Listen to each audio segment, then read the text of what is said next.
সকলোকে নমস্কাৰ জনাই আজি ভিডিঅ'টো আৰম্ভণি কৰিছোঁ।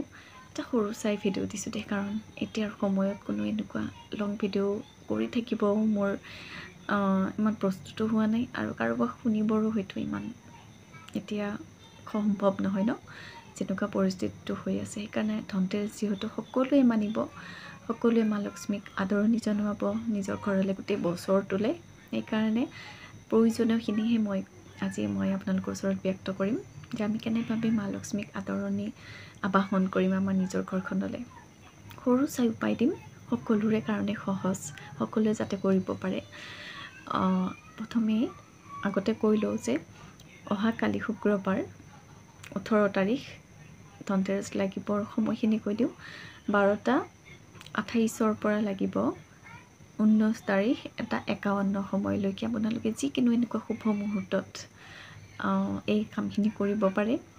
যেনে আপোনালোকে ধনতেৰছৰ সময়ত কি কৰিব, মই কৰোঁ যে ঝাৰু কিনি আনিব পাৰে, বা অকণমান সৰিয়হ আনিব পাৰে, বা ধনিয়া কিনি আনিব পাৰে। প্ৰয়োজন সাপেক্ষে কৈছোঁ দেই, আপোনালোকৰ প্ৰয়োজনীয়খিনিহে কৈছোঁ। মই যে এইটো কোৱা নাই যে সোণ ৰূপৰ বস্তু কিনিলেহে ঘৰলৈ মা লক্ষ্মীৰ আগমন হ'ব, এইটো নহয়। এইখিনি সৰু সুৰা বস্তু কিনি আনিলেও ঘৰখনত মা লক্ষ্মীৰ আগমন ঘটিব। আৰু কি কৰিব, সন্ধিয়া সময়ত ঘৰৰ যিটো আমাৰ এণ্ট্ৰেঞ্চ ন, আমি সোমাই যেনেকৈ আহোঁ, সেই সময়ত সন্ধিয়া সময়ত কি কৰিব, হালধিৰ গুড়ি আৰু যে দালচেনি, সেই গুড়ি মিশ্ৰণ কৰি মানে অকণমান গোলাপ জল, কালি যিহেতু শুক্ৰবাৰ বহুত ভাল দিন, গোলাপ জলত সেই মিশ্ৰণখিনি মানে কৰি লৈ পেলাই আৰু দুৱাৰ মুখত আপোনালোকে ধুনীয়াকৈ চিধাকৈ একদম লেপিয়াই থৈ দিব, ধুনীয়াকৈ লেপি দিব। মানে দুৱাৰখনৰ এইটো মূৰৰ পৰা এইটো মূৰলৈ গুড়িখিনি গোলাপ জলত মিশ্ৰণ কৰি ধুনীয়াকৈ লেপি পেলাই মা লক্ষ্মীক আবাহন কৰিব যে মা লক্ষ্মী তুমি আমাৰ ঘৰলৈ আহিছা। সেনেকুৱা কৰিব, সন্ধিয়া পৰত কৰিব। তেতিয়া গোটেই বছৰটো, আৰু এইটো নহয় যে আপোনালোকে ধনতেৰছৰ দিনাখনে কৰিব লাগে, প্ৰত্যেক শুক্ৰবাৰে এই কামটো কৰিব। যিটো ক'লোঁ যে মই হালধি গুড়ি আৰু দালচেনিৰ গুড়ি মিশ্ৰণ কৰি, কাৰণ দুয়োটাই হৈছে মা লক্ষ্মীৰ প্ৰতীক, দালচেনিও লগতে হালধিও। সেইকাৰণে প্ৰত্যেক শুক্ৰবাৰে কৰিবচোন আপোনালোকে এই কামটো। এইখিনি কৰি আপোনালোকে গোটেই বছৰটোৰ কাৰণে সুফল লাভ কৰিব পাৰে। আৰু এটা কাম কৰিব, এখন হালধীয়া কাপোৰ ল'ব।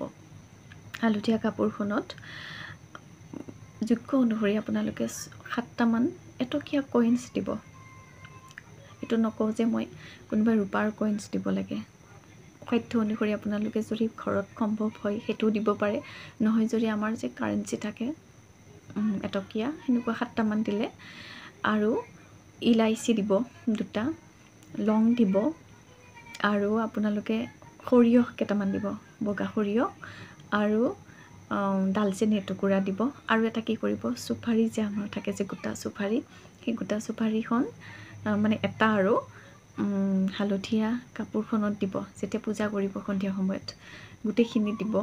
আৰু পাৰিলে এটা কাম কৰিবচোন, আপোনালোকে যদি পাৰে, আজিকালি প্ৰায় মানুহে ক্ৰিষ্টেল পিন্ধে ন, যদি পাৰে আপোনালোকে এটা পাইৰাইট, যদি এটা টুকুৰা সম্ভৱ হয় মানে পাইৰাইট দিব, নহ'লে কোনো আপত্তি নাই। টকাকেইটাতো দিলেই, যিহেতু এটকীয়া মুদ্ৰাকেইটা দিলে কোনো কথা নাই, নিদিলেও হ'ব। গোটেইখিনি টোপোলা বান্ধি আপোনালোকে সেইখিনি মা লক্ষ্মীৰ ওচৰত থৈ পেলাই আপোনালোকে মা লক্ষ্মীক স্তুতি কৰিব। কৰি পেলাই নেক্সট ধনতেৰছ শেষ নোহোৱালৈকে সেইখিনি, বা আপোনালোকে এটা কাম কৰিব পাৰে দেই, ধনতেৰছ যিহেতু 18 আৰু 19 তাৰিখৰ দিনাখন থাকিব, আপোনালোকে সেই দুদিন আপোনালোকে ৰাখি নেক্সট দিনাখন আপোনালোকে সেইখিনি গোটেইখিনি উঠাই পেলাই আপোনালোকে তিজোৰিত থৈ দিব, বান্ধিব ধুনীয়াকৈ ৰঙা সূতাৰে গোটেইখিনি বান্ধি। কাৰণ চাৰ্জ হৈ থাকিল মা লক্ষ্মীৰ ওচৰত আপোনালোকে দিলে, বা এনেকুৱা কৰিব পাৰে আপোনালোকে, যদি মা লক্ষ্মী দেৱীৰো যদি আপোনালোকৰ ফটো নাই, তেন্তে আপোনালোকে গোটেই পটলিটো বনাব নহয়, গোটেইখিনি মই ক'লোঁ যিখিনি, পটলিটো বনাই পেলাই হাতত ল'ব, শ্ৰীমন্ত্ৰ মাতিব।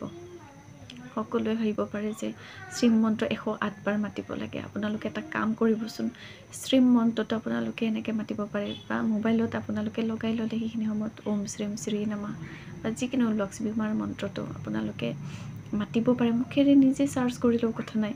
সেইখিনি কৰিব, কৰি পেলাই অভিমন্ত্ৰিত কৰিলে নহয়, কৰি পেলাই আপোনালোকে তেতিয়াও সেই ক্ষণতেও আপোনালোকে কি কৰিব নিজৰ লকাৰত নিজৰ য'ত টকা পইচা থৈ সেইখিনি থ'ব চাবচোন আপোনালোকৰ এটা বছৰত কিছুতো পৰিৱৰ্তন দেখা পাবই পাব এই কামখিনি আপোনালোকে কৰিব গোটেই বছৰৰ কাৰণে আপোনালোকৰ লাভ হ'ব সেই আপোনালোকে এই উপায়খিনি কৰিব আৰু যিখিনি কৈছোঁ আপোনালোকে সাধাৰণ সহজভাৱে সেইখিনি উপায় কৰিব আৰু আপোনালোকৰ জীৱনটো আপোনালোকৰ সেই সময়খিনি সকলো পৰিৱৰ্তন কৰিব পাৰিব আৰু এটা কথা কওঁ দেই সকলোৰে কাৰণে যিহেতু ধনতেৰছ হয় ধনতেৰছত আমি এইটো পাহৰিব নালাগে যে যম দেৱতাৰ নামত এগছি চাকি জ্বলাব সকলোকে কৈছোঁ যম দেৱতাৰ নামত আমি এগছি যদি পাৰে সম্ভৱ হয় এটা কাম কৰিব মই এটা বহুত দিনৰ পৰা কাম কৰোঁ দেই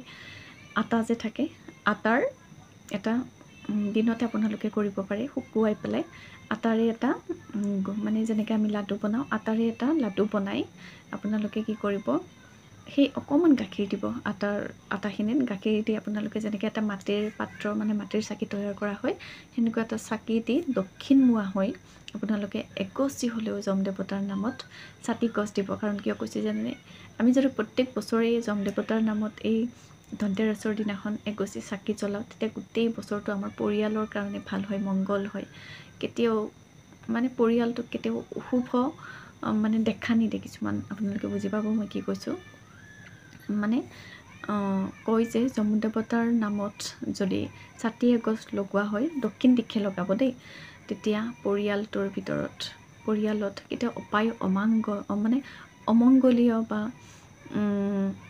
অকাল মৃত্যু নাহে বুলি কয় সেইকাৰণে কৈছোঁ শেষত মই পাহৰি গৈছিলোঁ শেষত আপোনালোকক মনত কৰি দিলোঁ এগছি হ'লেও যম দেৱতাৰ নামত আপোনালোকে দক্ষিণমুৱা হৈ এগছি চাকি জ্বলাব যদি আটাৰো নহয় মাটিৰ চাকি মিঠাতেল দি পেলাই এগছি চাকিত তেওঁৰ নামত দিব দেই অকণমান ঘৰৰ পৰা অকণমান ছাইডত লৈ যাব মানে অকণমান দূৰ ছাইডত লৈ যাই পেলাই আপোনালোকে যম দেৱতাৰ নামত এগছি চাকি জ্বলাব ধন্যবাদ